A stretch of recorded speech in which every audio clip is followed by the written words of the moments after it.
श्री स्वामी समर्थ. बखर. श्रींच्या क्रीडेचे वर्णन.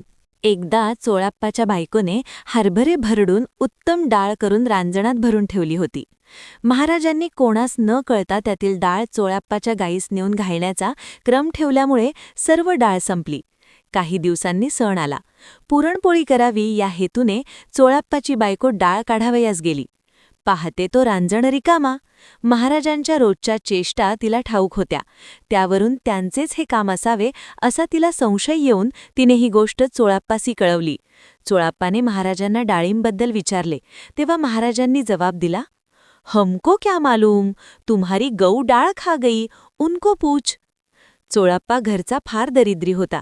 त्यामुळे त्याच्या बायकोस महाराजांच्या कृतीचा राग येई.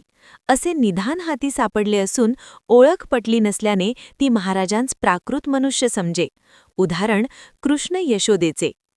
महाराज अक्कलकोटी आल्यावर आपल्या गावात कोणी साधू आले आहेत म्हणून हकीकत श्रीमंत मालोजी राजांचे सेवकांनी राजांस सांगितली. राजांनी त्यांस उत्तर दिले, साधू खरे कशावरून म्हणावे. आता त्यांनी दर्शन दिल्यास आम्ही त्यांस खरे साधू म्हणू. इतके बोलण्याचा उशीर तो दिगंबर स्वामीराज राजांपुढे येऊन उभे राहिले. राजांस मोठे आश्चर्य वाटले.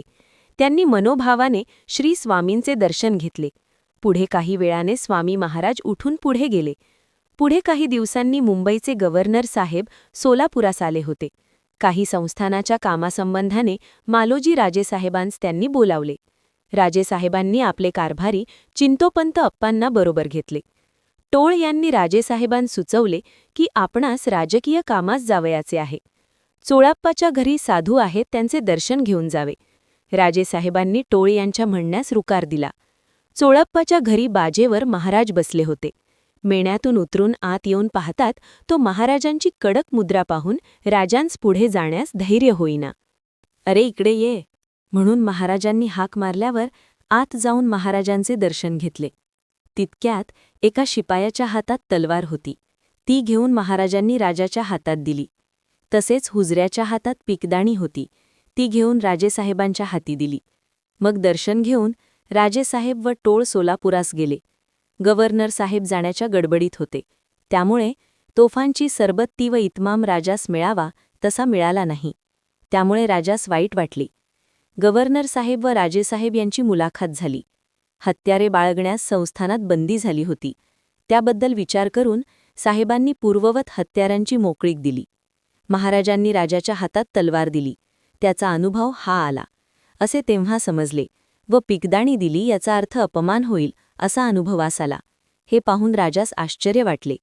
पुढे उत्तरोत्तर राजाची भक्ती समर्थचरणी वृद्धिंगत झाली. मग चोळाप्पास महाराजांच्या शुश्रूषेबद्दल राजाने 5 रुपये दरमहाची नेमणूक करून दिली. श्री स्वामी समर्थ. बखर. राजवाड्यातील उंदराची गोष्ट. महाराज गावात वाटेल तिकडे हिंडत, वाटेल तेथे बसत व वाटेल तेथे भोजन करीत. एके दिवशी फिरत फिरत श्री समर्थांची स्वारी राजवाड्यात गेली. राजापुढे येऊन महाराजांना घरात नेऊन उभयता देवघरापुढे झोपाळ्यावर बसले. दोघांच्या काही गोष्टी चालल्या आहेत. इतक्यात देवघरात आप्पा सलभ पुजारी गंध उगाळत होता. तो एक उंदीर येऊन समईतील वाती खाऊ लागला. त्याचकडे सलभाची नजर गेली. देवघरात उंदरांचा फार त्रास झाला होता. उंदीर नित्य वाती खात. आप्पास उंदरांचा राग येऊन त्याने हातातील खोड जोराने उंदरावर फेकले. त्यासरसा उंदराचा प्राण गेला. मग शेपूट धरून उंदरास बाहेर टाकण्याकरिता आप्पा घेऊन चालला. महाराजांनी उंदीर इकडे आण म्हणून आप्पास सांगितले.